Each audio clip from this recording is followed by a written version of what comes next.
2장 1절에서 5절 말씀입니다. 네, 다 찾으신 줄 알고 서로 교독할게요. 내 아들아, 그러므로 너는 그리스도 예수 안에 있는 은혜 가운데서 강하고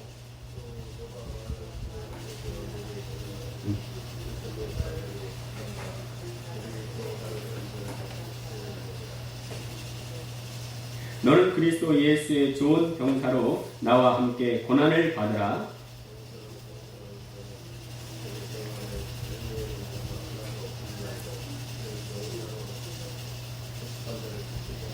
예, 5절 같이 읽겠습니다. 시작. 경계하는 자가 법대로 경계하지 아니하면 승리자의 관을 얻지 못할 것이며. 아멘. 할렐루야. 아멘. 예, 한 주간도 잘 보내셨습니까? 예, 잘 보내냐는 말에는 뭐 시간을 잘 보내냐 이런 뜻도 담겨 있지만은 내 안에 상처, 아픔, 숨뿌리를 잘 보냈는가 이런 뜻도 담겨 있다고 말씀을 드린 적이 있습니다. 그런데 이 후자 이게 더 중요한 것 같아요.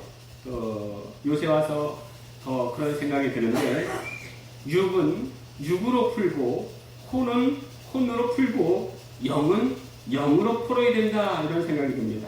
이해하시겠습니까? 육은 육으로 푼다는 말은요, 배가 고플 땐 밥을 먹어야 됩니다. 예, 배가 고플 때 기도하고 찬양하고 말씀을 읽어도 허기진 배는 채울 수가 없는 거예요. 배고프면 먹어야 돼요. 육은 육으로 채워야 됩니다. 또 혼은 혼으로 풀어야 돼요. 예, 혼은 감정, 의지, 지식을 담당합니다. 무지하면 책을 읽고 학습해야 되는 거예요. 제가 친한 개척교회 목사님이 계신데 아동과 아이들에게 성경을 가르치는지 얼마나 성경에 무지한지 가르쳐도 도무지 이해하지 못하고 맨날 하품만 하고 얼마나 속이 상한지 모르겠더라 이런 말씀을 드린 적이 있습니다. 무지하면 배워야 돼요. 혼의 기능입니다. 그것뿐이 아니에요. 마음에 상처, 아픔, 스프레가 있으면은 그걸 잘 치료해줘야 됩니다. 이거는 혼적인 기능이에요. 예, 상담을 통해서 아픔을 또 치료해야 됩니다. 그래서 육은 육으로 풀고 혼은 혼으로 풀어야 돼요. 그런데 이 육과 혼은 세상에서도 얼마든지 풀 수가 있습니다. 그러나 영의 해결은 오직 하나님의 말씀이 있는 교회에서만 해결할 수가 있습니다. 제가 이전에 이전 교회에 있을 때 생활교양부라는 부서를 맡았었는데요. 원래는 그 이름이 나자여라고 했습니다. 뜻이 나누면서 자라는 여름 이런 뜻인데요. 이 여름이라는 것은 사계절 중에 여름이 아니고 교제를 통해 얻게 되는 열매, 교제를 통한 좋은 결과, 이게 나자여였습니다. 뭐 외우실 필요는 없어요. 네. 나자여인데 여기서 생활교양으로 이름이 바뀌었습니다. 근데 이게 왜 교회에 필요한가? 세상 사람들은요, 예? 처음부터 영적인 얘기하면 싫어해요. 그리고 무슨 말인지는 모릅니다. 그래서 교회 안에서 서로 어울릴 수 있는 또 여러 다양한 운동과 또 교제를 통해서 일단 교회로 끌어들이는 역할이 생활교양부였습니다. 그러니까 물론 뭐 큰 교회니까 또 가능했죠. 또 실제로 생활교양부의 여러 모임을 통해서 많은 열매들이 나타난 적이 있습니다. 그런데 이 모든 것이 팬데믹으로 인해서 완전히 정지가 되는 거예요. 예, 우리 아시다시피 그 시기에 우리나라의 정치, 경제, 사회, 문화의 전반적인 모든 상황들이 락다운 됐습니다. 특히 어떤 단체보다도 유독 교회 안에서 그것이 더 심했던 것 같아요. 그렇죠? 지하철은 타는데, 백화점에는 가는데, 식당에는 가는데, 교회 모임은 정부에서 금지했습니다. 제가 시니어 부서, 노인 부서도 담당했는데요. 그분들이 하시는 말씀이 일제 강점기와 6.25 때에도 이런 일은 없었다는 거예요. 6.25 때에도 예배가 없는 그런 주일은 없었다는 겁니다. 자, 근데 듣도 보도 못한 엄청난 사태가 벌어졌는데 제 마음 일면에서 어떤 마음이 드냐면 사람이 또 힘들면 또 힘든 대로 그렇게 적응하고 견뎌 나가는구나 그런 생각이 들었습니다. 문제는 힘든 게 문제가 아니라 적응하고 견딜 수 있는가 이게 문제예요. 그 누가 그러더라고요. 집이 없어서 못 사나 돈이 없어서 못 사지. 힘든 게 문제가 아니라는 거예요. 내가 현재 가지고 있는 역량이 문제라는 겁니다. 그냥 질병이 문제가 아니라 내가 세균에 대항할 수 있는 면역이 중요하다는 거예요. 그 혹시 우리 몸에 그 세균이 얼마나 살고 있는지 아십니까? 지원아, 우리 몸에 세균이 몇 마리나 살고 있을 것 같아? 한번 최대한 크게 한번 말해봐. 최대한 얼마나 살고 있을까 우리 몸에? 아는 소라 크게 한번 말해봐. 12조? 12조? 와, 야, 좀 더 크게. 더 많이, 좀만. 12조? 그래. 조까지 올라갈지는 몰랐어. 근데 맞아요. 근데 좀 더 써야 돼. 그 생명공학연구원의 김지연 박사에 의하면요, 보통 사람 속의 세균이 100조 개가 산대. 100조 개. 이것을 그 뭉쳐놓으면 1kg이 된대. 1kg. 그러니까 우리 몸의 세균이요 1kg이 사는 거예요. 1kg. 그러니까 얼마나 많은 세균과 공생하는 거예요. 난 지원이가 조 단위까지 올라갈지는 몰랐어. 근데 좀만 더 쓰면은 거의 정답에 육박할 수 있을 뻔했어요. 그죠? 100조 개. 자, 그런데 이 100조 개의 세균과 살면서도 이 세균돌이 영향받지 않고 꼿꼿이 서 있는 자체가 기적이다 싶어요. 그죠? 우리가 기도할 때 그러잖아요. 주여 기적 보여주시옵소서, 기적 보여주시옵소서 기도하는데 사실은 내가 태어난 게 기적이고요. 내가 이렇게 살고 있는 자체가 기적이라는 거예요. 그렇죠? 이 세상에서요 가장 큰 기적이 뭐예요? 내가 살아서 지금 여기 있다는 거예요. 왜? 100조 개의 세균과 공생하며 지금 살고 있어요. 이게 기적이지 뭐예요 이게? 자, 공감되십니까? 내가 살아있다는 이 자체를 기적으로 하셔야 돼요. 로또 복권 1등 당첨되는 게 기적이 아니고요. 로또 복권 1등 당첨되는 것보다도 더 기적이 뭐예요? 내가 지금 살아서 여기 있다는 거예요. 자, 그런데요. 내가 살아있다는 것을 기적으로 여기고 거기에서 끝나면 안 됩니다.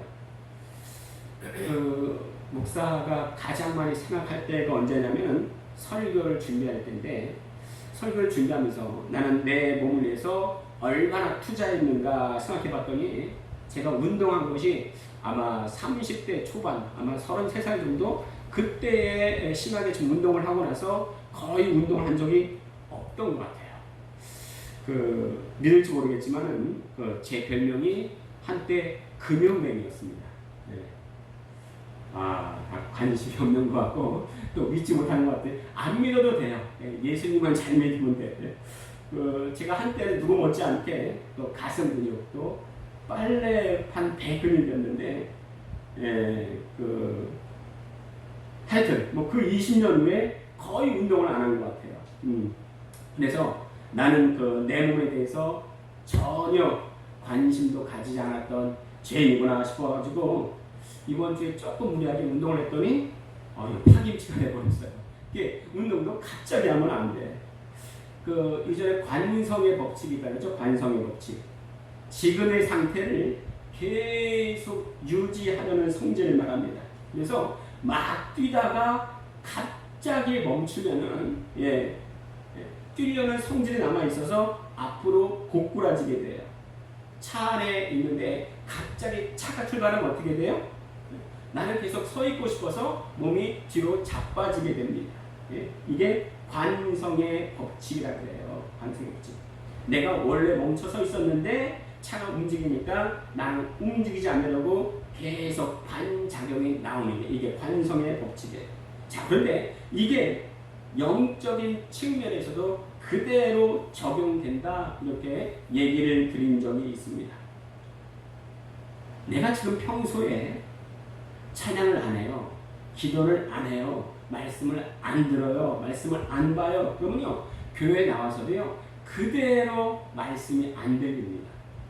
교회 나와서도요, 찬양이 잘 안 됩니다. 교회 나와서도요, 그대로 기도가 잘 안 돼요. 왜요? 이것도 영적인 관성의 법칙이 있다는 거예요. 자, 예수님이 이 땅에 오셔서 기도하셨습니다. 그런데 습관적으로 기도하셨다, 이렇게 말씀하세요. 아니, 하나님이신 예수님이 뭔 기도가 필요하냔 말이에요. 네, 뭔 기도가 필요해요. 그런데 예수님도 습관적으로 기도하셨습니다. 예수님은요, 우리가 우리의 삶에서 어떻게 신앙생활을 해야 될지 예수님은 미리 보여주신 거예요. 자, 예수님을 믿는 사람을 그리스도인, 크리스찬 그럽니다. 크리스찬의 뜻이 뭐예요? 예수님을 따르는 자, 예수님을 따라가는 자, 이게 그리스도인이란 말이죠. 예수님이 전능하신 분입니다. 세계를 창조하신 분이에요. 그런데 이 땅에 오셔서는요, 우리가 그대로 따라가도록 앞서가신 분이 예수님이에요. 그리고 예수님이 이 땅에 오셔서 기도하셨습니다. 어떻게 기도하셨어요? 습관적으로 기도하셨습니다. 뭐든지요, 꾸준히 해야 돼요. 꾸준히 하면 습관이 되고, 습관이 되면 별로 어렵지 않습니다. 오히려 습관이 되면 안 하는 게 더 어려워요. 더 힘들어요. 기도도 그렇고 운동도 그렇습니다. 자, 오늘 우리가 그 말씀에 경기라는 말이 나오는데, 그 경기가 축구는 아니에요. 축구는 아니에요. 근데 현대의 대표적인 축구 경기를 통해서 우리가 믿음과의 상관성을 알아보고 또 우리 일상에 한번 적용해 보도록 하겠습니다. 그 축구와 신앙의 공통점이 여러 가지가 있어요. 첫 번째 뭐가 있냐면 유익하다는 겁니다. 유익하다는 거예요. 그 제가 이전 교회에 있을 때 또 원로 목사님과 또 여러 회원들과 함께 스크린 골프장 갔는데, 그 원로 목사님께서 아주 기억에 남는 말씀을 하셨어요. 그분이 또 연세가 있으셔서 몸이 안 좋아서 수술을 받으셨는데 의사들이 놀라더라는 거예요. 의사들이 수술한 그 우리 목사님 보고, 아니 혹시 무슨 운동하셨습니까? 질문을 하더라는 거예요. 왜냐하면 그만큼 몸도 그 연령대의 어르신들과 노인들과 다르고 회복도 빠르게 놀랐다는 거예요. 물론 운동을 한다고 해서 하루아침에 바로 또 몸이 좋아지는 건 아닙니다. 네. 그 신혼 초기에 아내가 저보러 그래요. 왜 이렇게 뱃살이 쪘냐 그러더라고요. 그래서 제가 옛날 생각만 하고, 이거 며칠 운동하면 금세 빠져, 이렇게 말을 했습니다. 그리고 뱃살이 찐 상태로 며칠 운동을 했어요. 자, 뱃살이 빠졌을까 안 빠졌을까요? 안 빠지더라, 안 빠져요. 제가 20대 30대 때는요, 뱃살이 있어도 며칠 운동하고 또 몇 달 운동하면 금세 탄력이 붙고 살이 빠졌거든요. 그런데 결혼을 하고 보니까 40대였는데 40대 때에 운동을 했더니 금세 안 빠지더라고요. 회복이 안 되더라고요. 그러니까 지금은 배둘레 햄이 되어버렸습니다. 다들 못 알아두시는 것 같은데, 그런데 살은 안 빠져도요, 꾸준히 하면 어떤 사람도 예외 없이 몸이 좋아집니다. 실제로 이전에 그 원로 목사님은요, 수십 년간 하루도 빠짐없이 지속적으로 운동을 하셨다 그래요. 근데 금방 좋아지지 않는다고 해서요, 거기에서 포기해버린다면 더 이상의 진전은 없습니다. 몸이 그렇듯이 영적인 유익도 그렇습니다. 다 같이 디모데전서 4장 8절을 읽어보겠습니다. 디모데전서 주보에 있습니다. 디모데전서 4장 8절 같이 읽겠습니다. 시작. 육체의 연단은 약간의 유익이 있으나 경건은 범사에 유익하니 금생과 내생의 약속이 있느니라. 그렇죠. 육적인 운동은 내 몸에 유익이 있지만 영적인 운동은 금생과 내생에 유익하다, 이렇게 말씀하세요. 지금 현재는 말씀과 기도와 찬양이 습관화되어 있지 않다 할지라도 꾸준히 지속하면 변화가 있을 줄로 믿습니다. 여러분, 이게 왜 중요하냐면요, 말씀으로 변화되지 않으면 변질됩니다. 어떤 분은 그러실 수 있어요. 목사님, 저는 그리스도인으로서 막 살지 않습니다. 말씀과 기도 생활은 좀 약할 수는 있어도 그리스도인으로서 부끄럽게 살지는 않아요. 이러실 수가 있어요. 물론 저도 여러분들이 삶에서 또 책무를 다하고 있다고 믿습니다. 그러나 여러분, 천국과 지옥만 있지 중간에 연옥이 없는 것처럼 변화 아니면 변질이지 중간지대는 없다는 거예요. 중간지대는 없습니다. 차든지 뜨겁든지 해야지 중간지대로 미지근하면 하나님은 토해버리겠다 이렇게 말씀하십니다. 그러나 내가 지금 현재는 이런 모습을 보일지라도 영적인 삶이 습관화되어 있지 않다 할지라도 또 피터팬 증후군이 있다 할지라도 하나님을 향하여 나아가려고 하는 내 마음의 중심이 있으면 하나님은 받아주십니다. 하나님은 살려고 하는 자를 살려주세요. 더딜지라도 포기하지 않고 운동을 하면 몸이 좋아지듯이 지금 비록 나의 영적인 상태가 좋아 보이지 않다 할지라도 또 높은 수준에 있다 하지 않을지라도 포기하지 않고 영적인 운동인 말씀과 기도를 게을리하지 않는다면 분명히 신앙의 업그레이드가 되어질 줄로 믿습니다. 아멘. 두 번째, 축구와 신앙의 두 번째 공통점은 목적이 있다는 거예요. 목적이 있다는 거예요. 그 5월 동주라는 말이 있어요. 그 뜻은 오나라 사람과 월나라 사람이 같은 배에 탔다 이런 뜻입니다. 문제는 오나라 사람과 월나라 사람이 철천지 원수지간이라는 거예요. 같은 배에 탔지만 서로 눈도 쳐다보지 않은 채 서로 지켜만 보고 있습니다. 그런데 때마침 큰 폭풍우가 일어났어요. 이제는요, 미움의 문제가 아니라 생사의 고비로 넘어간 거예요. 이럴 때 어떻게 돼요? 원수고 지간일지라도 서로 싸우는 게 아니고 배가 안전하게 육지에 닿도록 서로 힘을 모아야 됩니다. 그래서 비록 원수지간이지만 한 배를 탄 이상 운명 공동체다. 힘을 합쳐 위기를 극복하자. 이게 5월 동주입니다. 지금 많이 안 하는 것 같은데 이전에는 학생들도 교회 대안으로 축구를 참 많이 했던 것 같아요. 먼저 예배를 드리고 나서 서로 다른 편이 되어서 축구를 했는데 목적은 서로 간의 화합도 있지만 결국은 목적은 게임에 승리하는 겁니다. 자, 그럼 어떻게 하면 게임에 승리할까요? 축구에 승리할까요? 지원아, 다시 한번 물어볼게. 그 축구에 어떻게 하면 승리할까? 축구 좋아하지? 네, 축구 좋아. 안 좋아해? 자, 그럼 축구에 서로 어떻게 하면 승리할 수 있을까? 축구. 골을 많이 넣어. 그렇지, 맞아요. 간단합니다. 그렇죠? 서로 적군이 되어서 골을 많이 넣으면 이기는 거예요. 간단합니다. 그렇죠? 아니, 우리 팀이 10골 넣으면 뭐예요? 그죠? 다른 팀이 11골 넣으면 우리는 지는 거잖아. 그렇죠? 근데 개인의 실력 차도 있겠지만 서로 하나가 되지 못하면 그 패배는 자명할 것입니다. 영적인 세계도 그래요. 영적인 세계도 그렇습니다. 예수님이 죽으시기 전에 얼마나 주의 백성들이 하나가 되지 않는지 예수님이 무리들을 향해서 이렇게 기도를 올려드리시는데 한번 따라보겠습니다. 아버지여, 우리가 하나 된 것 같이 저희들도 하나가 되게 하옵소서. 예수님의 간절한 소원의 기도셨습니다. 하나님 아버지, 우리가 하나인 것 같이 저희들도 좀 하나가 되게 하여 주시옵소서. 우리 교회가 이렇게 되었으면 좋겠습니다. 축구 경기를 할 때 한 마음 되지 못하면요, 약한 팀에도 지게 되어 있습니다. 서로 하나가 되어야 돼요. 우리 교회도 그렇습니다. 아버지와 아들과 성령이 하나인 듯이 정말 우리의 삶은 다 다를지라도 부름받은 한 성도는 하나의 목적 갖고 교제를 나누는 주의 군사가 되어줘야 된다는 거예요. 자, 축구와 신앙의 공통적인 첫 번째가 뭐라고 그랬습니까? 축구와 신앙의 공통점이 뭐라고 했습니까? 첫 번째, 유익이 있다. 두 번째는 뭐예요?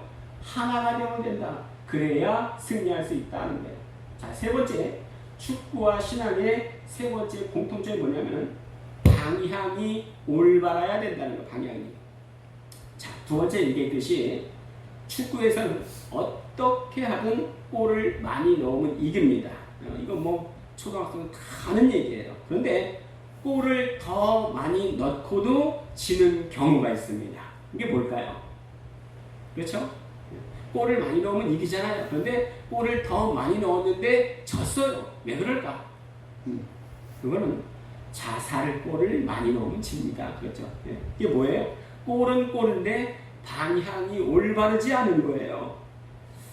저는 TV를 잘 보지 않는데 예전에 모 예능에서 아내가 옆에 있는데 남의 여인에게 깻잎을 얹어줘도 되는가 안 되는가 여기에 논란이 있었다고 들었습니다.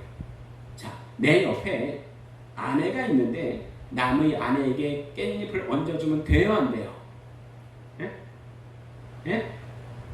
뭐 반응이 없으신데 깊은 묵상이 필요합니까? 안 되죠. 안 되죠. 안 되죠. 그렇죠? 주긴 줘야 되는데 방향이 잘못됐죠. 남의 여인에게 주는 것이 아니고 나의 여인에게 줘야 되죠. 여러분 이제 올림픽 끝났죠. 얼마 전에 올림픽의 구호가 있습니다. 더 빨리, 더 높이, 더 힘차게. 예. 어쩌면 이게 우리가 살아가는 방법일 것 같아요. 예. 특히 우리나라 사람이 또 가장 많이 하는 말 중에 하나가 뭐예요? 빨리빨리. 그래서 외국인들이 우리나라 말을 배울 때 빨리빨리 이것을 배운다고 합니다. 그래서 그런지 우리나라 국가 번호도 82예요. 82. 빨리빨리. 예. 예, 이거 뭐 알아듣는 것만 알아들으십시오. 자, 근데 사람들이 경쟁하며 살아가는 그 자체를 나쁘다고 말할 수는 없지만 한 가지 짚고 넘어가야 될 것은 빨리보다 방향이 중요하다는 겁니다. 괴테가 그런 말을 했어요. Life is not speed, but direction. 무슨 뜻이에요? 그 뜻은 인생은 속도가 아니라 방향이다 이런 말을 했습니다. 맹목적으로 세상의 풍조를 따라서 더 빨리, 더 높이, 더 힘차게 가다 보면 자칫 잘못하면 인생의 방향을 잃고 낭패를 볼 수가 있습니다. 스프링벅이라는 동물이 있어요. 예, 남아프리카에 서식하는 짐승인데 천천히 행렬을 지어서 풀을 뜯어 먹으며 지냅니다. 그러다가 한 녀석이 앞서 나가면요, 뒷 녀석이 그것을 참지 못하고 앞자리를 차지하려고 뛰어나가요. 왜 그래요? 목적은 앞자리에 있어요. 앞자리에 있어요. 예. 앞자리 차지하려고 서로 간에 경쟁하다 보니까요, 절벽을 향해 갈 때도 몰라요.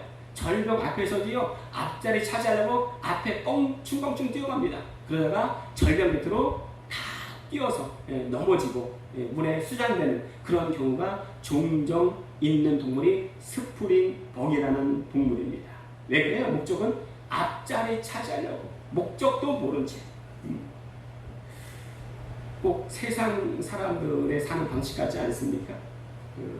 예전 몰카에 보면은 한 행인이 길을 걷는데 여러 무리의 사람들이 확 달려오니까 자기도 목적도 모르고 방향도 모른 채 그들과 함께 막 달려가는 것을 몰카에서 본 적이 있습니다. 어디로 가는지 몰라요. 방향이 어딘지 몰라요. 목적이 어딘지도 몰라요. 그런데 여러분, 방향이 올바르지 않은 것, 목적이 올바르지 않은 것, 이게 뭐냐? 이게 죄라는 거예요. 교회의 목적이 있습니다. 교회의 목적이 있는데 목적대로 가지 않는 게 이게 바로 죄라는 거예요. 그러면 성도된 우리들의 목적이 뭐냐? 교회의 목적이 뭐냐? 간단히 말하면 하나님의 영광입니다. 한번 따라해 볼까요? 우리들의 사는 목적 하나님의 영광. 한번 따라해 보실까요? 시작. 다시 한번 깨우실까요? 우리들의 사는 목적 하나님의 영광. 네, 이것이 종교개혁을 했던 종교개혁가들의 5대 강령 중에 하나였습니다. 종교개혁에 5대 강령이 있었는데 우리 저를 한번 큰 목소리로 따라해 보시겠습니다. 솔라 피데. 이게 오직 믿음으로 이런 뜻입니다. 한번 따라 하시겠습니다. 솔라 스크립투라. 예, 오직 성경으로 이런 말이에요. 다 또 한번 따라하겠습니다. 솔라 그라티아. 예, 오직 은혜라는 말입니다. 솔루스 크리스토투스. 예, 오직 그리스도 이런 말입니다. 자, 마지막 거는 많이 들어보셨을 거예요. 솔리데오 글로리아. 예, 오직 하나님께 영광 이런 말입니다. 예, 뭐 다른 거는 다 잊어먹으셔도 되는데 솔리데오 글로리아는 잊지 마시기 바랍니다. 왜냐하면 그것이 우리 삶의 방향이기 때문입니다. 목적이기 때문입니다. 목적이 빗나가면 그게 뭐예요? 그것이 바로 죄라는 겁니다. 우리 함께 고린도전서 10장 31절을 읽겠습니다. 주보에 있습니다. 고린도전서 10장 31절 시작. 그런즉 너희가 먹든지 마시든지 무엇을 하든지 다 하나님의 영광을 위하여 하라. 아멘. 우리의 사는 목적이 바로 10장 31절이고 솔리데오 글로리아입니다. 그러니까 하나님의 영광 위에 산다 그러니까 하나님의 영광을 너무 어렵게 생각하면 안 돼요. 간단히 말하면 하나님께서 내게 주신 것을 잘 보관하고 잘 사용하는 겁니다. 그래서 내 건강도 그렇습니다. 내가 원한다고 해서 건강을 잘 유지할 수 있는 것도 아니지만은 적어도 제대로 건강 챙기지 못한다면 이것도 직무유기죄에 속하는 거예요. 여러분 다 건강하시길 바랍니다. 건강하는 것이 하나님의 일을 위한 또 하나님께 영광을 돌리기 위한 첫걸음이에요. 자, 그럼 왜 우리의 삶의 목적이 하나님의 영광을 위해 살아야 되는가? 괜히 내 자신이 손해보는 것 같잖아요. 하나님께 내 자신이 허비되는 것, 낭비되는 것 같잖아요. 하나님께 뭔가 뺏기는 것 같지 않습니까? 우리 함께 고린도전서 6장 19절에서 20절 같이 읽도록 하겠습니다. 시작. 너희 몸은 너희가 하나님께로부터 받은 바 너희 가운데 계신 성령의 전인 줄을 알지 못하느냐? 너희는 너희 자신의 것이 아니라 값으로 산 것이 되었으니 그런즉 너희 몸으로 하나님께 영광을 돌리라. 여러분 믿습니까? 내 인생은 내 것이 아니라 이미 하나님이 값 주고 사셨다고 말씀하십니다. 그것을 전문용어로 뭐라 그래요? 구원을 그러는 거예요. 그러므로 이제부터는 나는 내 마음대로 사는 것이 아니고 목적을 향해 달려가는 의미 있는 인생을 살아야 할 것입니다. 이것을 사도 바울이 증거하고 고백하는 거예요. 자, 우리가 잘 아는 유명한 구절이 있죠. 우리 함께 주보에 없는데요. 갈라디아서 2장 20절 같이 한번 읽겠습니다. 갈라디아서 2장 20절입니다. 갈라디아서 2장 20절.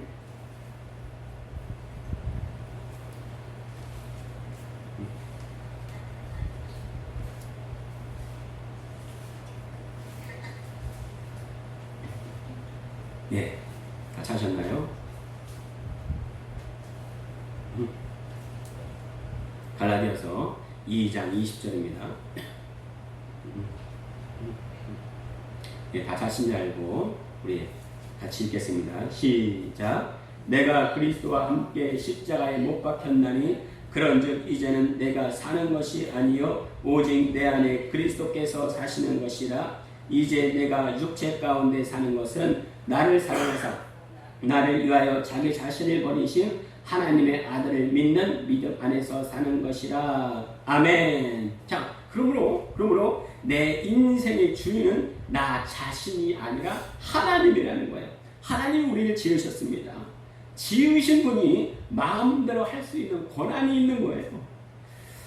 우리가 예배 후에는 맛있는 밥을 먹는데 밥을 지으신 권사님께서 이번 내가 지었으니까 한 명도 식사하지 마라 이런다면 뭐 불만은 있겠지만은 한 명도 먹지 못할 거예요. 왜요? 물론 뭐 극단적인 예를 들기는 했지만 그것을 준비하고 만든 분에게 1차적인 권한이 있기 때문입니다. 이와 같이 우리를 지으시고 또 살리신 분이 하나님이라는 거예요. 자, 그러면 그렇게 살림받은 자는 어떻게 해야 되는가? 우리 다시 한번 고린도전서 6장 19절에서 20절 한번 교독하도록 하겠습니다. 제가 19절 읽을게요. 너희 몸은 너희가 하나님께로부터 받은 바 너희 가운데 계신 성령의 전인 줄을 알지 못하느냐? 너희는 너희 자신의 것이 아니라.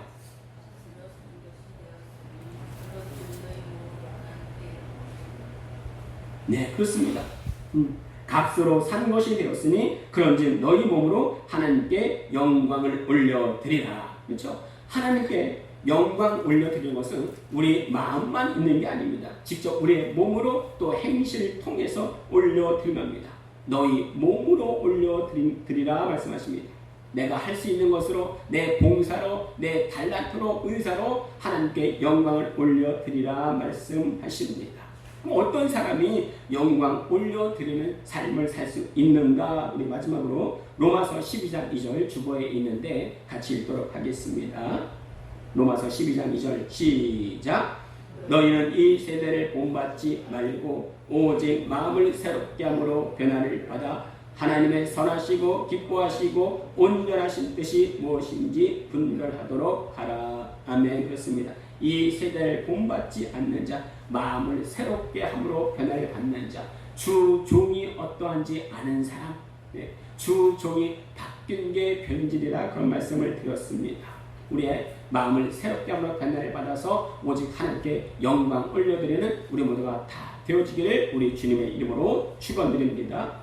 이 시간 우리가 함께 기도하겠는데요. 이 죄 많고 또 쾌락 추구에 빠진 이 세대를 본받지 말고, 두 번째는